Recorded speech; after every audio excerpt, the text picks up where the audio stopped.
Saludos Venezuela, te presento a 100ofertas.com para comprar, vender y alquilar un solo sitio, 100ofertas.com. Alta costura desde la experiencia, desde lo clásico a lo innovador. Confeccionamos exclusividad y elegancia que se ajusta a su medida. Visítenos y vista sus sueños de gala en Alberico Sastre. Viste elegante, viste un Alberico.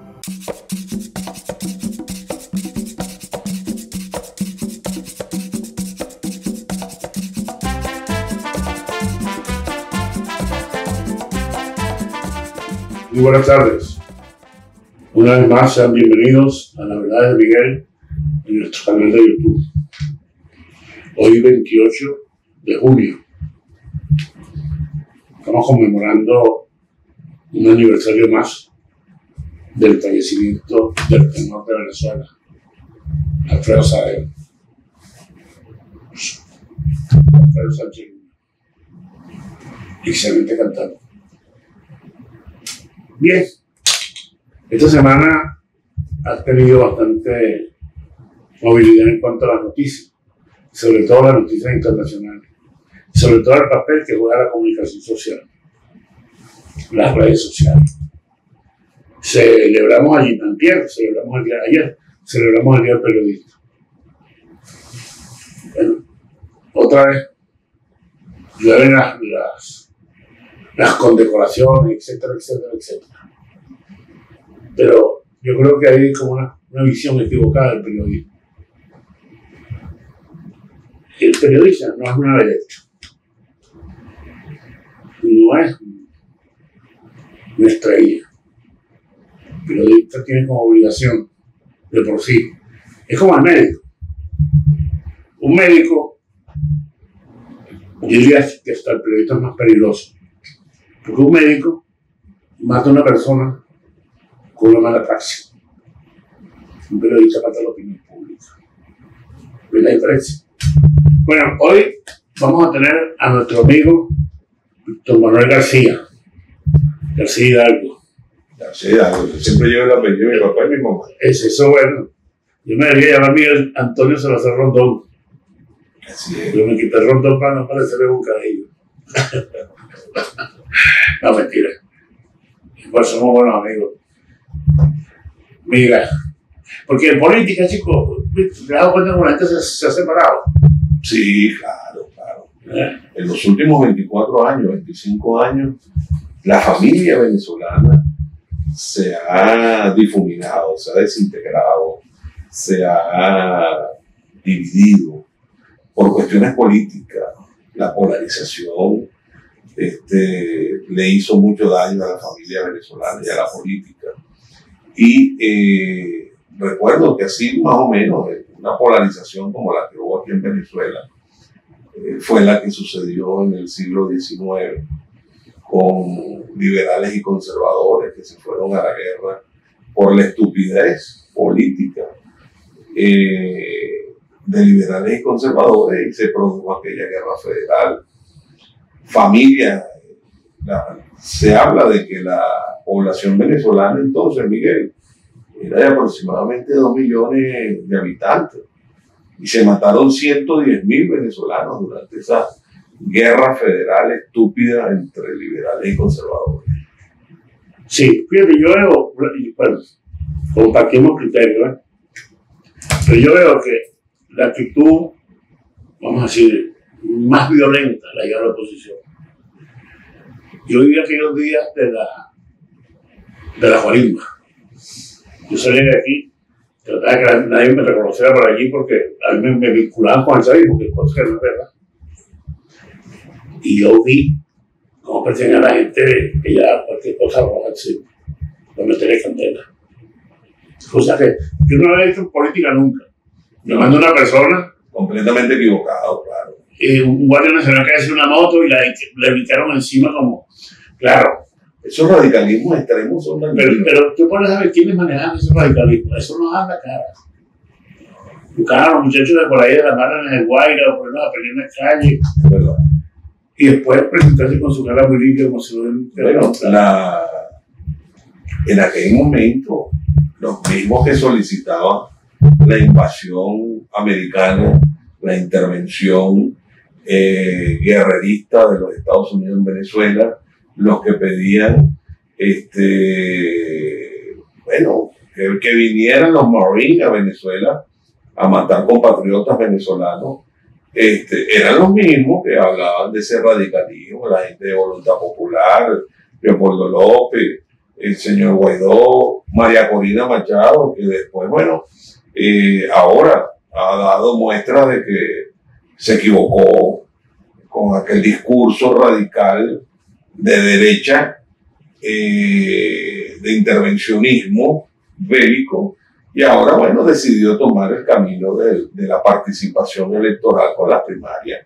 Bienvenido sea María Corina Machado al movimiento democrático.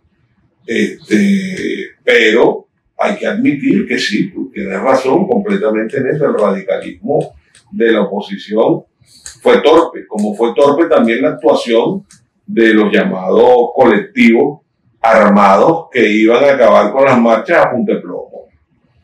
Eso también.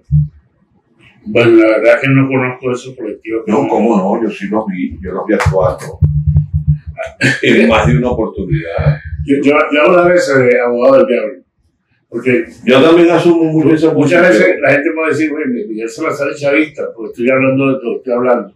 Y no es así, sino lo que yo veo, digo. Claro, uno dice lo que ve. Por cierto, que quería decirte algo con relación cuando estabas haciendo el análisis del Día del Periodista, que pusiste un símil entre un médico y un periodista. Yo quería decirte algo, mira, yo he llegado a la conclusión que es un buen ser humano, es un periodista. Periodista fundamentalmente lo que tiene que ser es buen ser humano, un ser humano completo. Porque es una profesión muy digna, la de comunicar, la de escribir, la de informar. Ayer, por ejemplo, te digo algo, ayer no, antes de ayer, entramos en emergencia muchas redes porque habían una madre desesperada del Colegio San Agustín, publicó, tú lo leíste, publicó que su hija había desaparecido. No sabían nada de la niña desde que salió del colegio a las 4 de la tarde. Afortunadamente y gracias a Dios, la niña apareció sana y salva y la llevaron hasta su casa. La niña andaba con un grupo de amiguitos echando vaina. Pero fíjate tú cómo se mueve toda una red de comunicación para tratar de establecer una verdad. Afortunadamente, la niña la rescataron y la llevaron hasta su casa. Y así como son los servicios públicos cuando se requieren de medicina, cuando se requieren de emergencias. Yo sostengo que el periodismo tiene que ser ejercido por buenos seres humanos. Aunque hay de todo en la viña del Señor. Hay de todo en la viña del Señor, es verdad. Hay mucho bicho de viña por ahí. Como decía aquella canción de un solo pueblo, la cultura popular tiene amigos a montones, pero en ella se colean los zorros y camaleones. Podríamos llamar al tango aquel Cambarache. Ay, ese tango cada año que pasa tiene más vigencia. Más vigencia, ¿verdad? Claro. Siglo XX, estoy hablando del siglo Cambarache. Bueno, conversando, porque ya vamos a irnos al corte, para entrar en el tema internacional. Ok.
Alta costura desde la experiencia. Desde lo clásico a lo innovador. Confeccionamos exclusividad y elegancia que se ajusta a su medida. Visítenos y vista sus sueños de gala en Alberico Sastre. Viste elegante, viste un Alberico.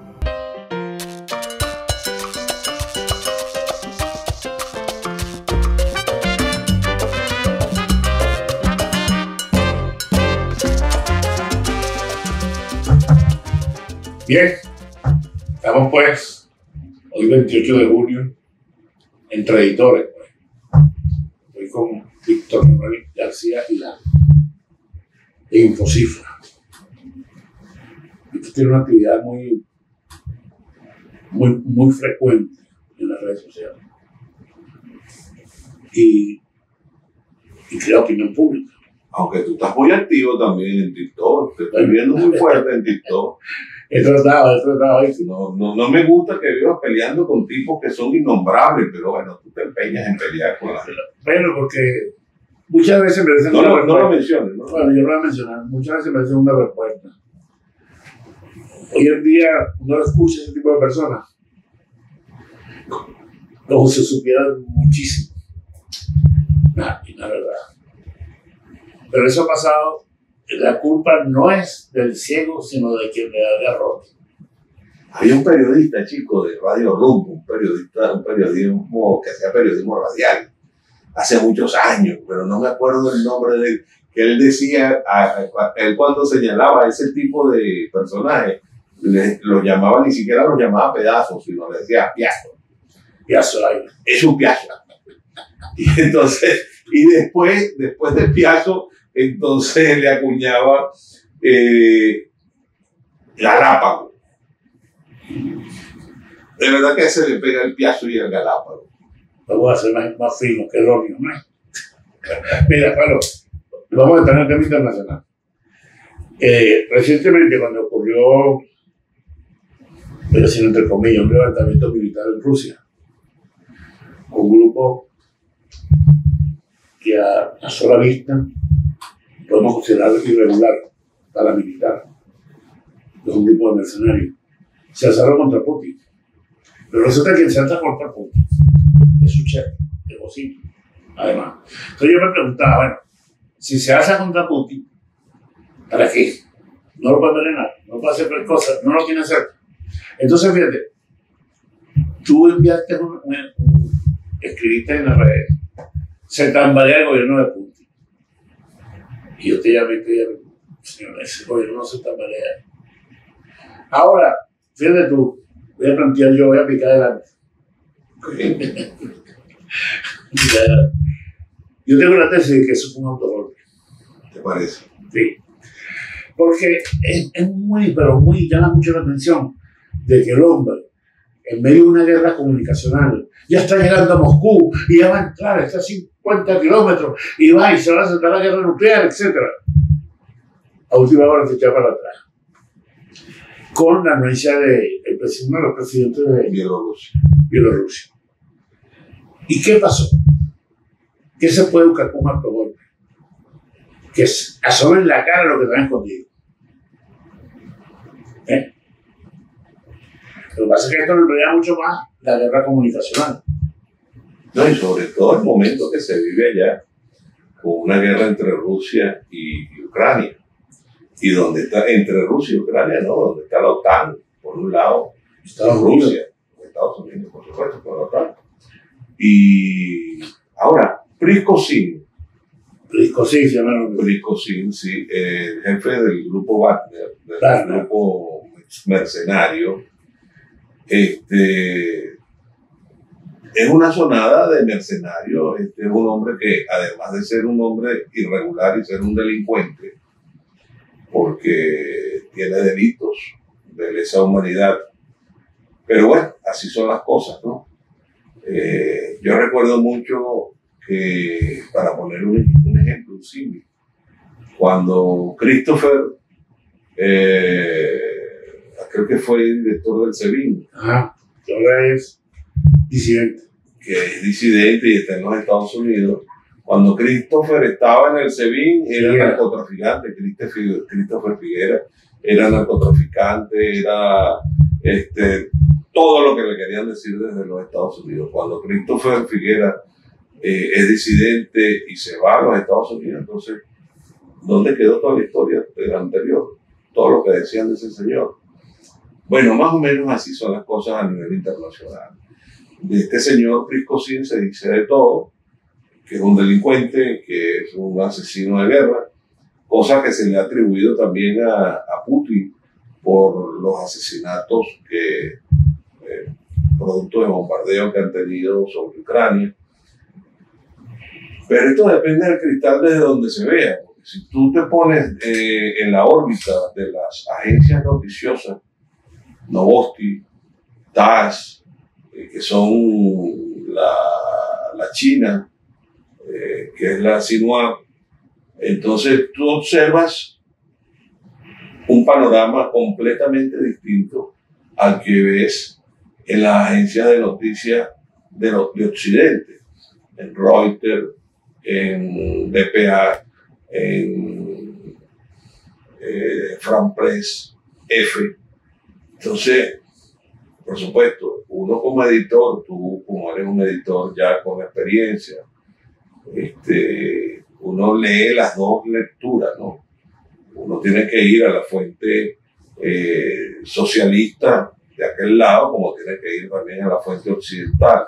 Y más o menos estableces allí tu balance para hacer buena opinión.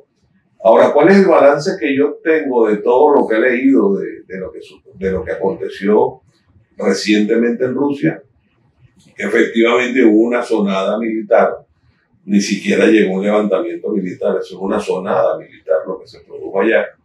Y cuando el tipo se va de lengua y Prigozhin y amenaza con marchar sobre Moscú, sale una primera columna de tanques que es completamente destrozada por la Fuerza Aérea Rusa. Dispararon contra estos tanques. Y entonces retroceden, y ahí es donde entra la conversación con Lukashenko a través de Bielorrusia, y se establece, digamos que, una tregua donde no avanza más las fuerzas o este grupo de mercenarios de Wagner, que se le unieron a algunas unidades militares rusas, muy pocas por cierto, pero que no pasó mayor cosa, Miguel, no llegó a mayor cosa. Y lo que sí es que quedó determinado que, bueno, que las cosas no están bien con el ministro de la Defensa ruso, las cosas no están bien con el comandante supremo de las Fuerzas Armadas de Rusia, y le dijeron sus cosas a Putin, y Putin ya tendrá que actuar, Putin tendrá que decidir qué va a hacer con su entorno militar, porque lo que también quedó claro es que el entorno militar de Putin estaba actuando de carácter muy personalista y de carácter para vanagloriarse, para asumir posiciones que, según la denuncia que hace Prigozhin, estos señores lo que querían ser eran mariscales de guerra. Y para ser mariscales de guerra tenían que declarar una guerra, y eso fue lo que aconteció para declararle la guerra a Ucrania, según la versión de Prigozhin. Entonces, vaya usted a saber realmente qué va a hacer Vladimir Putin ahora con esto que se prendió una llamita. Ahora, por ahora pareciera que está apagada, pero esas llamitas, Miguel, tú sabes que muchas veces cuando se encienden van por dentro. Bien, vámonos unos compromisos más y regresamos para el tercer segmento.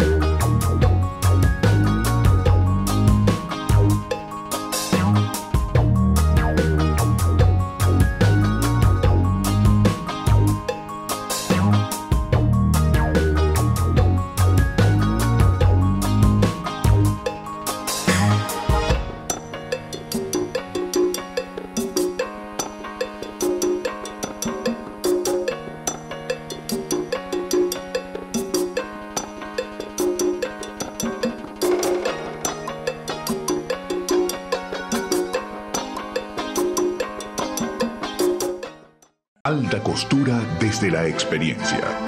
Desde lo clásico a lo innovador. Confeccionamos exclusividad y elegancia que se ajusta a su medida. Visítenos y vista sus sueños de gala en Alberico Sastre. Viste elegante, viste un Alberico.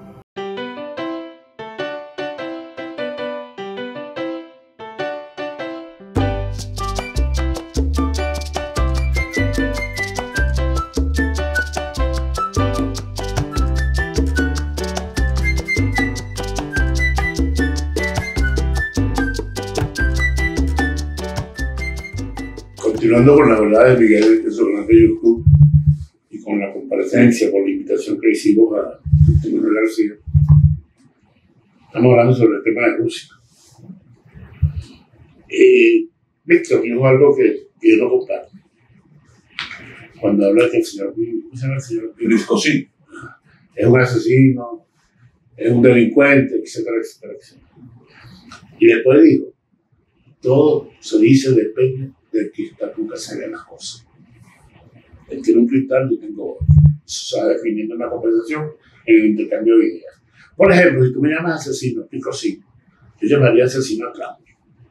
¿A Trump? Sí, a Obama, y a Biden, etcétera. Porque ellos bombardearon Libia, bombardean Afganistán, bombardean donde se meten, matan gente. Y no le tiemblan. Pero son cosas de la guerra. Son cosas de las posiciones políticas. Te doy un ejemplo nacional nuestro. Si el Cancún, Rómulo, se manifiesta con mano suave frente a la guerrilla, no sería de Cancún. Ahí caiga quien caiga. Y hay abuso, después de la guerra hay abuso, incluso teniendo postulados de diferentes confederaciones, donde se respetan los derechos humanos, donde no se humilla a un detenido. Con todo y eso, siempre hay desmanes en la guerra. Entonces, yo creo que uno debería tener mucho más cuidado cuando emplea los calificativos. Sin ánimo de... No, sino cuidado cuando uno emplea los calificativos. Putin. Yo no voy a decir que Putin es menos dañino que Biden. No lo voy a decir porque, por ejemplo, nosotros ahora tenemos a Rusia, nosotros digo que somos los venezolanos, tenemos a Rusia como aliado nuestro. ¿Verdad? No fuimos muy lejos. Imitamos, vamos a decir, casi el modelo cubano, cuando los cubanos deciden ir a la Unión Soviética. Porque cuando Fidel comienza a expropiar empresas de los Estados Unidos, entonces vienen las consecuencias, vienen las sanciones, viene todo esto. Entonces nosotros, ¿qué hacemos en el caso nuestro? Irnos a refugiar en Rusia. Y Putin es nuestro en este momento. Pues. Sí, es un concepto geopolítico, fíjate. Yo lo veo de esta manera.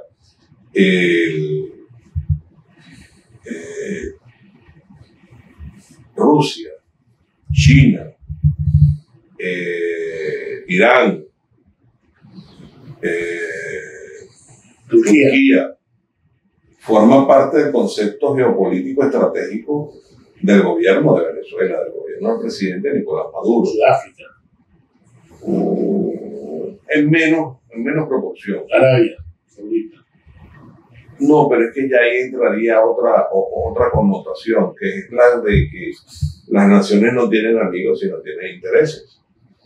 Entonces, Venezuela, dentro del geopolítico, dentro del geocontexto internacional, tiene algo que en este momento es fundamental, que es la energía, que es petróleo, que es gas, hidrocarburos.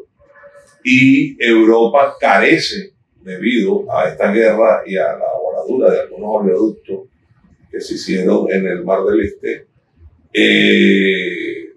carece en este momento de gas, carece en este momento de petróleo para mantener los hogares con calefacción, mantener todo lo que es el transporte automotor en movimiento porque ha mermado, sin lugar a duda, porque el gran suplidor de la Europa era Rusia, a través de esos grandes oleoductos que en este momento no están operativos. Entonces, Venezuela debería jugar dentro de este contexto geopolítico con su importancia geoestratégica.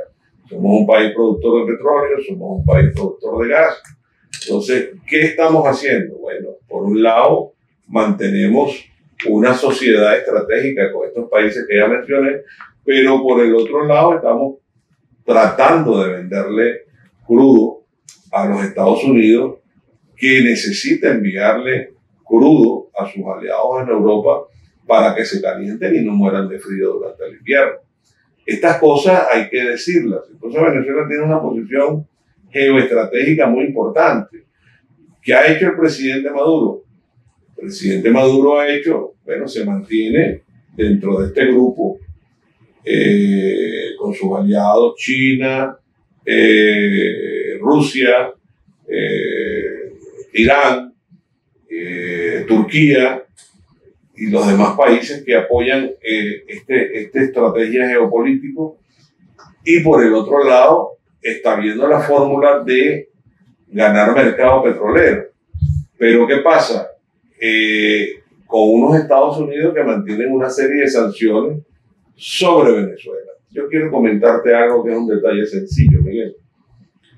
Recientemente concluyó, feneció para nosotros un contrato que tenemos de satélite a través de vía streaming con una empresa que se denomina Streaming Yard en los Estados Unidos. Bueno, me estaban pidiendo una tarjeta internacional. Mi tarjeta internacional se venció cuando se fue de aquí el Citibank, y el Banco de América me eliminó mi tarjeta también. Bueno, Miguel, yo tuve 2 semanas a través de amigos míos, familiares míos, buscando una tarjeta internacional para pagar $440, que es lo que vale anualmente el satélite, y no la conseguí. Tuve que llamar a un amigo mío a nivel que vive en el exterior.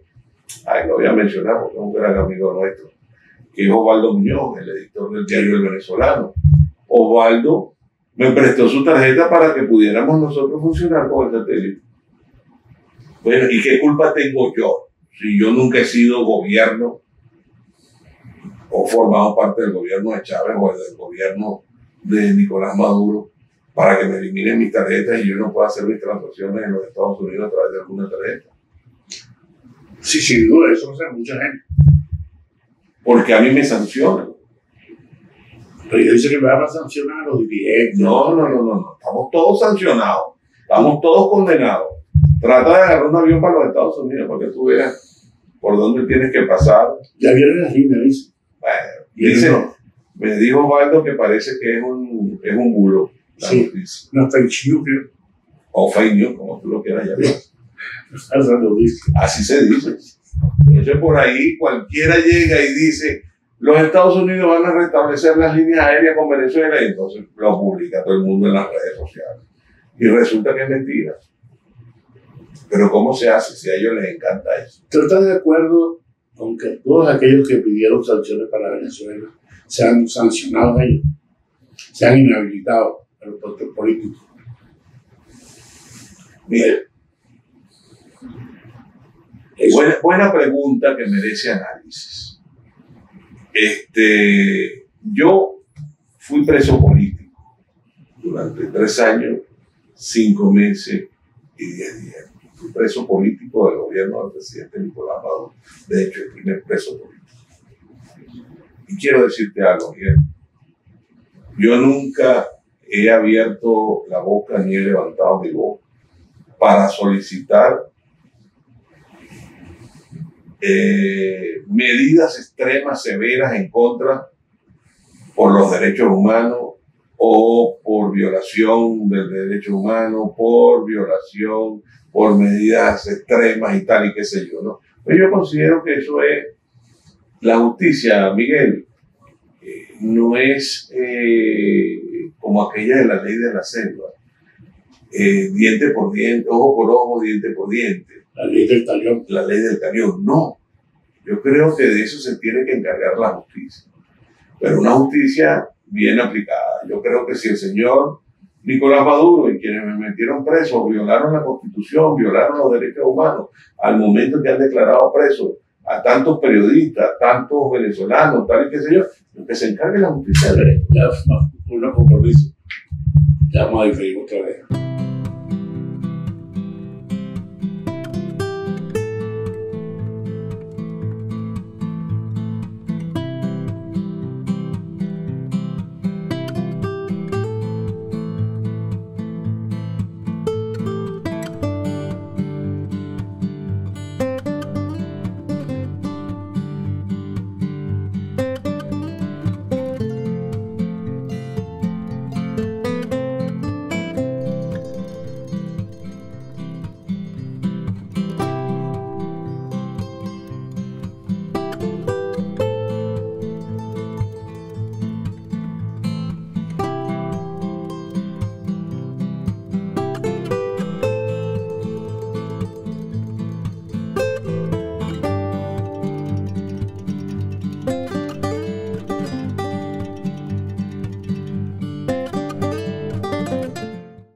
Alta costura desde la experiencia. Desde lo clásico a lo innovador. Confeccionamos exclusividad y elegancia que se ajusta a su medida. Visítenos y vista sus sueños de gala en Alberico Sastre. Viste elegante, viste un Alberico.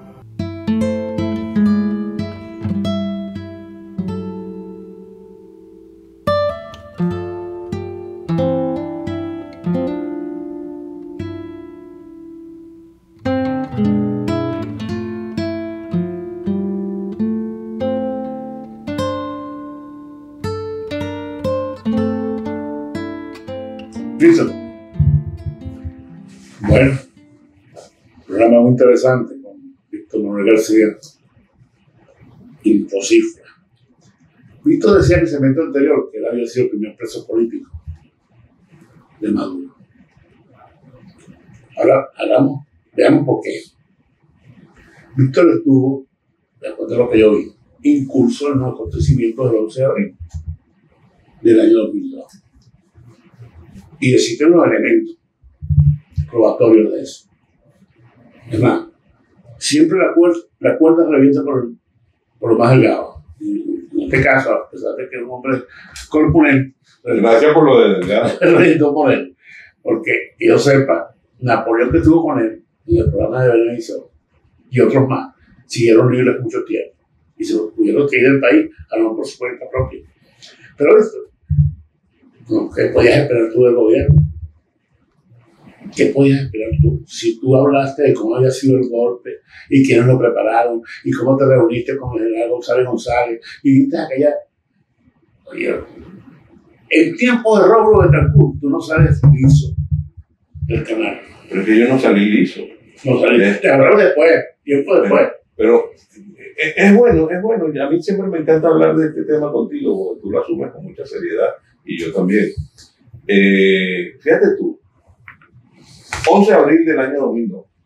Del 11 de abril, 7 meses después, resulta que todo el mundo en este país hablaba de vacío de poder. Todo el mundo Empezando por el Tribunal Supremo de Justicia para abajo. pero no Hablaban de vacío de poder. Esa es la realidad. todo el mundo no. Y se declaró aquella, para llamarlo de alguna manera, se declaró aquella renuncia del presidente Hugo Chávez como vacío de poder. ¿Cómo se encuentra el presidente Chávez? Así sucedió. Espérate, ya vamos por parte, no te emociones todavía. Entonces, estamos en el vacío de poder. Después de esos 7 meses, ¿qué pasó? Cambió la correlación de fuerza en el Tribunal Supremo de Justicia y el presidente Chávez obtuvo la mayoría más 2 miembros del Tribunal Supremo de Justicia y cambiaron aquel veredicto. Ya no se hablaba de vacío de poder, sino de golpe de Estado. Esa es la verdad. Entonces se hablaba de vacío de poder y de golpe de Estado. Estamos hablando del año 2002, 11 de abril. Según dice, mi orden de aprehensión salió en el año 2007. Del 2002 al 2007. Yo nunca tuve en mis manos esa orden de aprehensión. ¿Por qué? Porque la orden de aprehensión la enviaron a donde yo tenía mi residencia con mi primera esposa y ya yo me había divorciado hace años de la doctora Laura Siliberti en paz descanse. Y entonces nunca pude recibir esa orden de aprehensión. ¿Qué pasa entonces, Miguel? Me detienen en el 2013. Imagínate tú, 2002, 2007, 2013. Nos pasaron todos esos años, yo estaba en Venezuela, yo iba a programas de televisión, más de una vez estuve contigo en tu programa. A mí me han podido haber detenido, pero no fue así. Me detienen cuando vengo en carretera del Zulia para Caracas, me paran en el semáforo de la Lara Zulia y un guardia nacional pide los documentos de la camioneta mía y de las personas que iban a bordo. Y entonces regresa el señor de la Guardia Nacional, el oficial, y me dice, usted tiene que acompañarme porque está detenido. Él dice eso y yo le digo a mi conductor, a Edgar, ¿cómo es posible que tú tengas cuentas con la justicia y no me hayas dicho nada, chico? Entonces el Guardia Nacional dice, no es el señor, es usted. A partir de ese momento, bueno, estoy detenido. Y todo lo demás, bueno, viene 3 años, 5 meses y 10 días, hasta que una juez de la República determinó que yo no había cometido ningún delito de rebelión civil, sino que era de instigación a la rebelión civil. Y como ya yo había estado preso 3 años, 5 meses y 10 días, doctor García, váyase para la calle.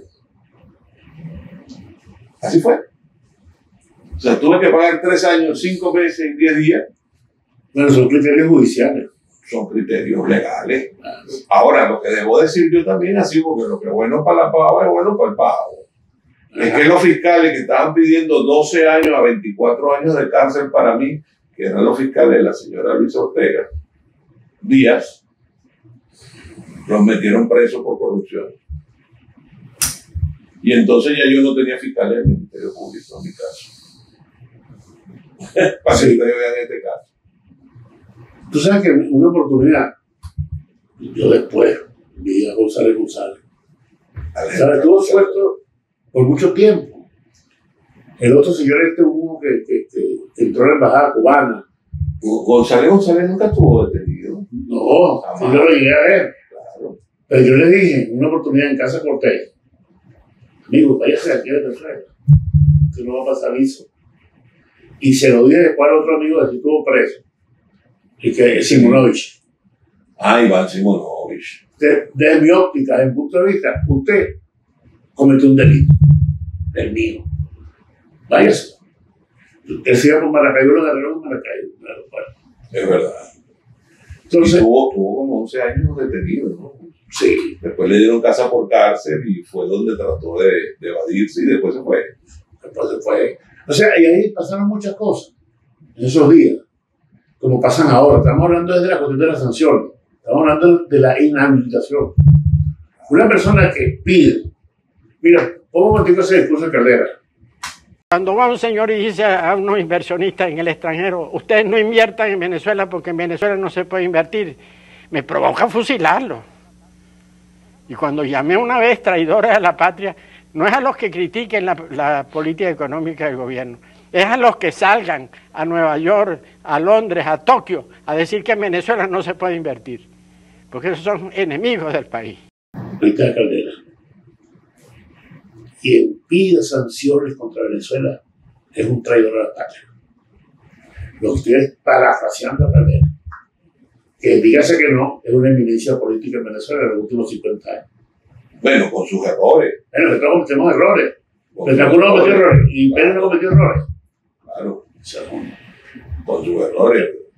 Al doctor Caldera le pueden cobrar a los sectores de derecha, aparte de esa frase que acaba de decir, como también le cobran muchos sectores el haber sobreseído la causa de Hugo Chávez y haberle permitido ser candidato y ser presidente del país. Pero perdóname,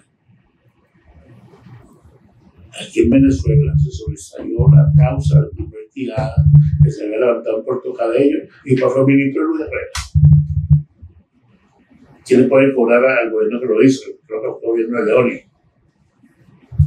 Claro, son menores, estamos revisando la historia, este es un programa histórico, estructural para hacer estos análisis. Pero lo que sí es que ese venezolano que nos está viendo a través de tu programa Las Verdades de Miguel y a través de Infocifras TV, Info TV en YouTube, esos venezolanos se forman su criterio. Aquí hay dos puntos de vista. Yo estoy en contra de las sanciones.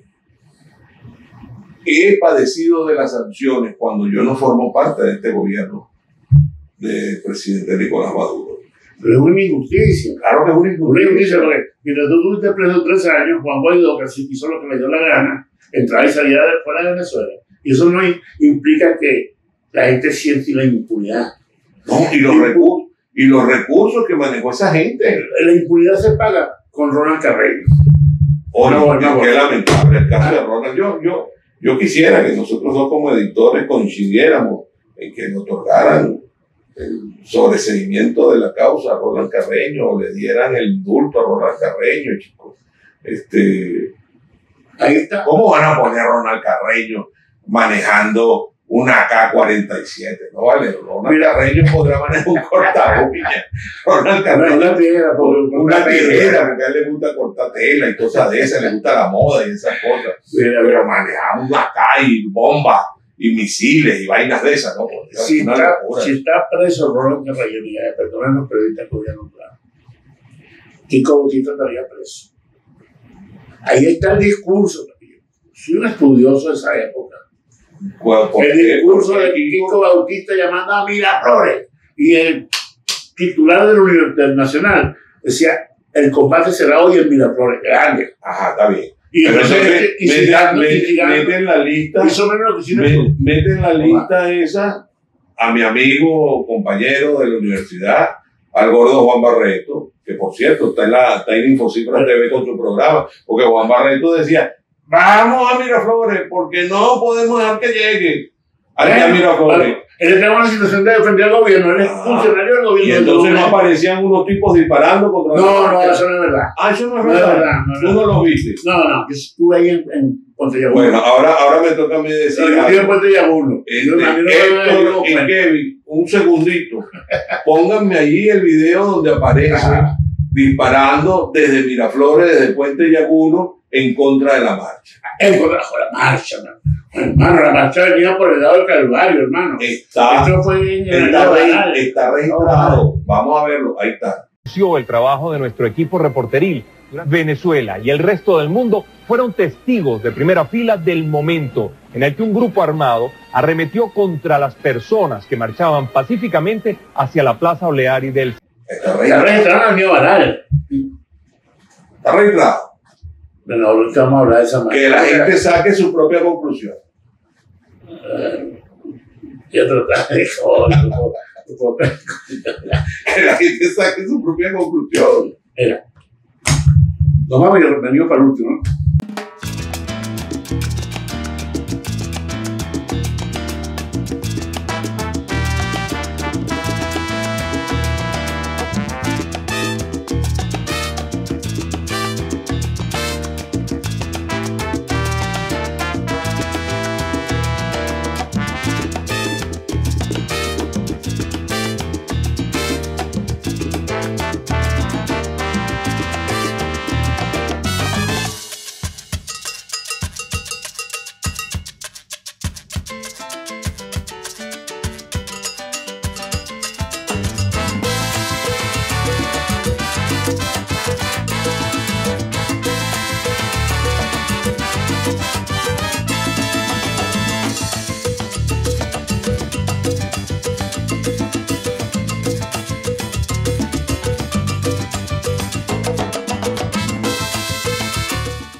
Alta costura desde la experiencia.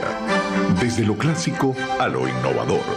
Confeccionamos exclusividad y elegancia que se ajusta a su medida. Visítenos y vista sus sueños de gala en Alberico Sastre. Viste elegante, viste un Alberico.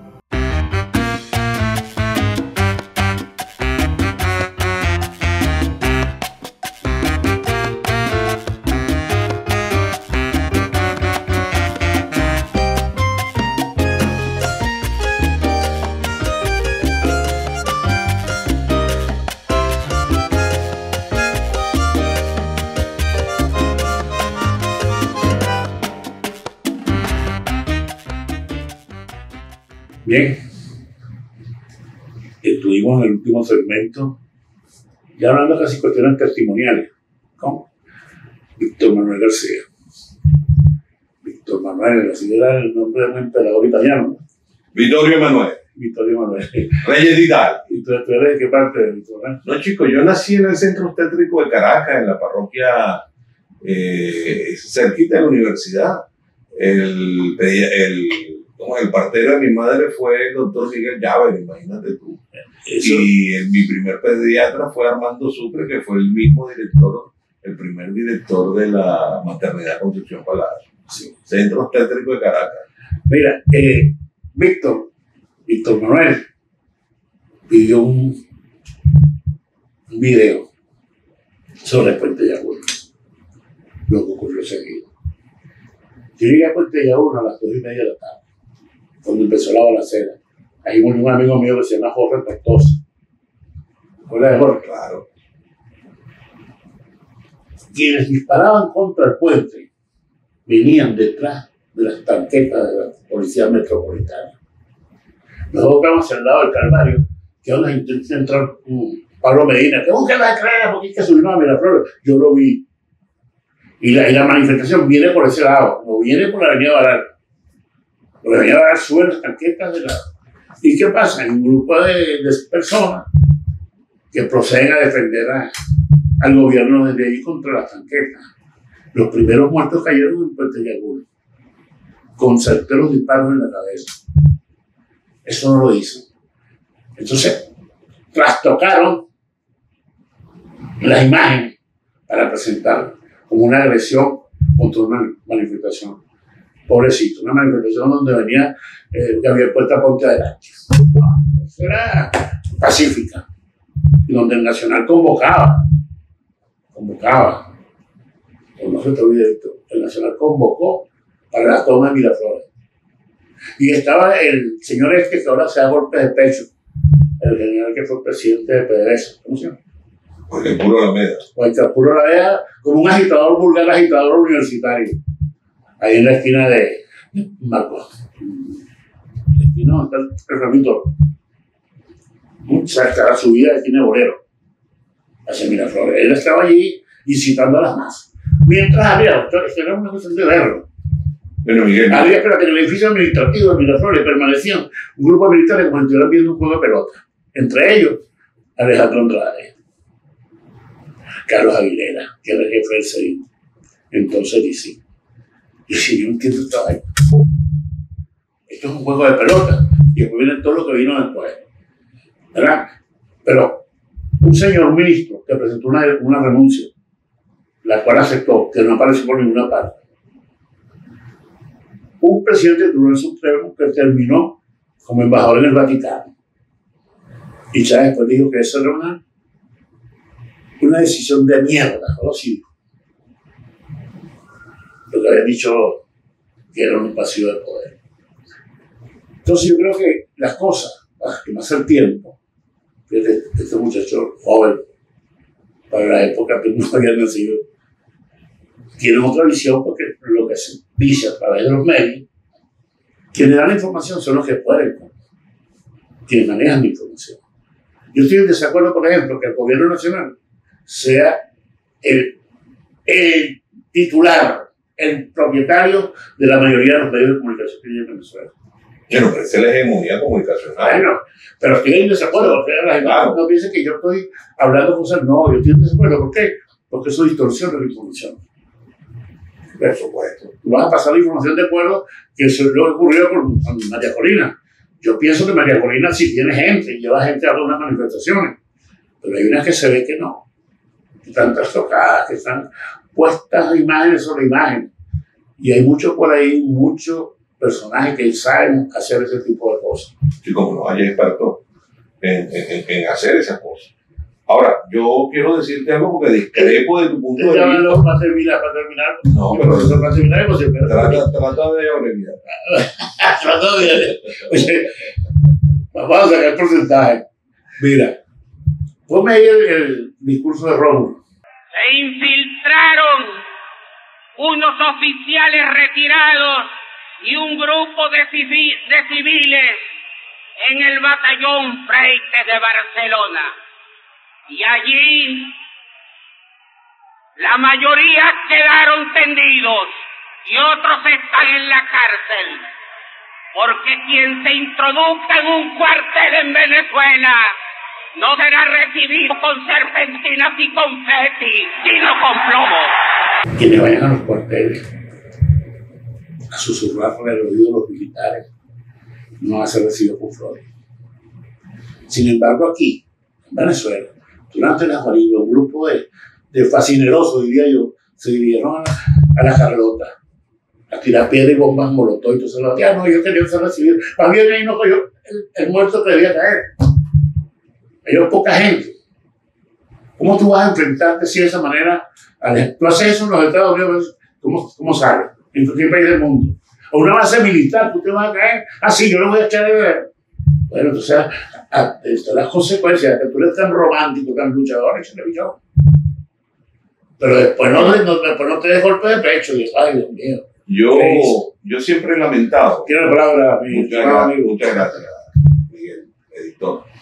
Yo siempre he lamentado que en Venezuela no se haya establecido una comisión de la verdad, incluso integrada por países amigos y países no amigos del gobierno, para que se establezca la verdad de qué fue lo que sucedió el 11 de abril, el 12 de abril y días subsiguientes. Por ejemplo, Miguel acaba de decir algo que a mí me llama la atención. Miguel afirmó ahorita que la mayoría de los muertos, los primeros muertos, fueron arriba del puente Yaguno. Eso lo dijo Miguel. Sí, lo escucharon. Y lo sostengo. Ahora, yo quiero decirle que los primeros muertos fueron Tortosa. ¿Y dónde cayó Tortosa? ¿Y dónde cayó el hijo de Mohamed? ¿Dónde cayó Tortosa? Te pregunto. Cayó arriba en Puente Yaguno. No, cayó en la barranca de Puente Yaguno. Ajá. ¿Y dónde cayó Mohamed? El hijo de Mohamed. Estaba trabajando. ¿Dónde cayó el hijo de Mergi? Frente al edificio del municipio Libertador. Todo eso Avenida Baral. Ahí cayó. ¿Y con qué cayó? Con un tiro certero en la cabeza. ¿Disparado por qué? Por francotirador. ¿De dónde dispararon francotiradores? Bueno, déjame decirte algo. Por eso es que yo quiero la Comisión de la Verdad.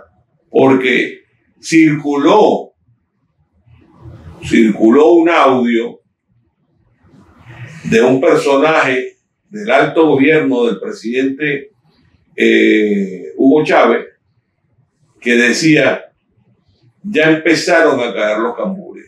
Eso fue el ministro de la Defensa de Carmona. Ya empezaron a caer los cambures. No, ese audio fue del ministro de Relaciones Interiores de Hugo Chávez. Bueno, pues vamos a establecer la Comisión de la Verdad. Bueno. Entonces, imagínate tú. Entonces tú se lo pones a Carmona, quien no decidió, quien nombró al que tú mencionas era el Marino, que fue ministro de la Defensa. Por unos días. Es que yo pero no, fue el ministro de Relaciones. La voz, ese audio lo tiene la Fuerza Armada. Yo llego a pensar, como lo pienso ahora con el golpe, o el presunto golpe ruso, que todo eso fue una cuestión montada. Entonces, inclusive, me llama mucho la atención que Carmona se haya escapado en las primeras de cambio. Que se haya escapado Carlos Ortega. Esas cosas se permitieron. Esas cosas se permitieron. Pero una cosa es que se hayan escapado y otra cosa es que todo lo que sucedió aquellos días haya sido un montaje con un guión previamente establecido. Cuidado si no. Ahí sucedieron las cosas. Cuidado si no. Yo te puedo decir, por ejemplo, yo estaba en Fuerte Tiuna y yo soy testigo de cuando salieron los tanques del batallón Ayala y del batallón Simón Bolívar, que estaban en la explanada allá en Fuerte Tiuna, y salieron con destino a Miraflores. ¿Para qué salieron esos tanques? Para persuadir a los manifestantes, para el plan Ávila. El plan Ávila. Así salieron los tanques, pero cuando llegaron allá se regresaron. Entonces los tanques salieron a favor de Chávez y regresaron en contra de Chávez. Eso forma parte de la historia. Que yo quiero que se establezca la verdad, una comisión de la verdad que diga qué fue lo que pasó. Pero a nadie le interesa saber la verdad de eso. No me acuerdo cómo se llama el periodista argentino español, hizo una entrevista donde el ministro de la Defensa del frustrado gobierno de Carmona Estanga. Otto Houston. ¿Te acuerdas de eso? Claro. A esta hora en Caracas hizo un video mucho antes de lo que iba a ocurrir. Están cayendo como arroz la gente en las calles. Todo estaba preparado, hermano. No. Esa grabación después CNN aclaró que esa grabación había salido a la hora tal, el día tal, este periodista había mentido con relación a eso. Y por eso es que más nunca habló. Claro, es que CNN no va a decir, CNN estuvo comprometida en ese golpe, toda esa gente. Bueno, ya ustedes ven, por no establecer una comisión de la verdad que a todos los venezolanos nos dé seguridad de qué fue lo que pudo haber pasado el 11, el 12, el 13 y días subsiguientes, hay criterios como el de Miguel Salazar y criterios como el de Víctor Manuel García. Yo estoy seguro. Un editor serio de este país, otro editor serio de este país. Lo que nadie puede negar es que Miguel Salazar y Víctor Manuel García no sean demócratas. Ahora que tenemos puntos de vista distintos con relación a determinados casos. Bueno, para eso era la Comisión de la Verdad. Sí, yo creo que sí. Aquí se establecieron unas conversaciones en la Asamblea Nacional, ¿te acuerdas? Sí, claro. Llamaron a diferentes personajes. Claro. No sé por qué, llamaron a personas que no tenían ninguna importancia incluso. Yo en ese momento, a mí me llamaron. A ti llamaron, la verdad es Miguel estaba en el top. Y a mí no me llamaron. Y miren que yo escribí en La Verdad de Miguel, un mes antes del golpe, estos son los generales que están comprometidos en lo que viene. Y Chávez me dijo, no te metas con el ejército. Déjame la Fuerza Armada tranquila. Estoy diciendo,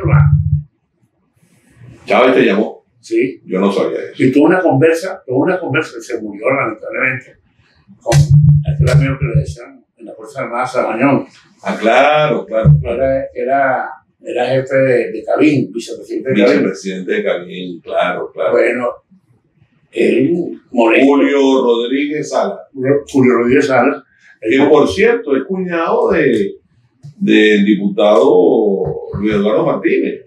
Sí, ellos son de allá. Luis Eduardo Martínez está casado con una hermana de Julio Rodríguez Sala. Sí. No voy a dejar pasar por alto esto. Me llamó el amigo en un café que queda en el Rosal. Ahí nos reunimos. Él estaba y me dijo: el jefe del golpe es Gustavo Cinero. Y el golpe viene. Me lo dijo el 11 de marzo del año 2001. 2002. El golpe viene. Entonces ahí nosotros nos encontramos con Arias Cárdenas, que estaba con Rodríguez Sala, y que sale hablando diciendo que Chávez es un psicópata. Por eso es que la política perdió seriedad aquí. ¿Cómo va a tener yo de embajador o de canciller, lo que sea, a un tipo que me llamó psicópata, asesino? Asesino lo llamó. Por menos lo que tú hiciste, él debía estar preso, por más de lo que tú hiciste. Es verdad. Pero pasan las cosas así. Hemos llegado al final y queda muy contento, Víctor, con que tú hayas venido. Gracias, Miguel. Y gracias a ustedes por esa audiencia. Y a todos ustedes que están en el exterior, gracias por seguirnos a través de la señal satélite global de Info TV en YouTube y Infocifras TV en Gigante en las redes. Gracias.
Alta costura desde la experiencia. Desde lo clásico a lo innovador. Confeccionamos exclusividad y elegancia que se ajusta a su medida. Visítenos y vista sus sueños de gala en Alberico Sastre. Viste elegante, viste un Alberico. Saludos Venezuela, te presento a 100ofertas.com para comprar, vender y alquilar un solo sitio. 100ofertas.com.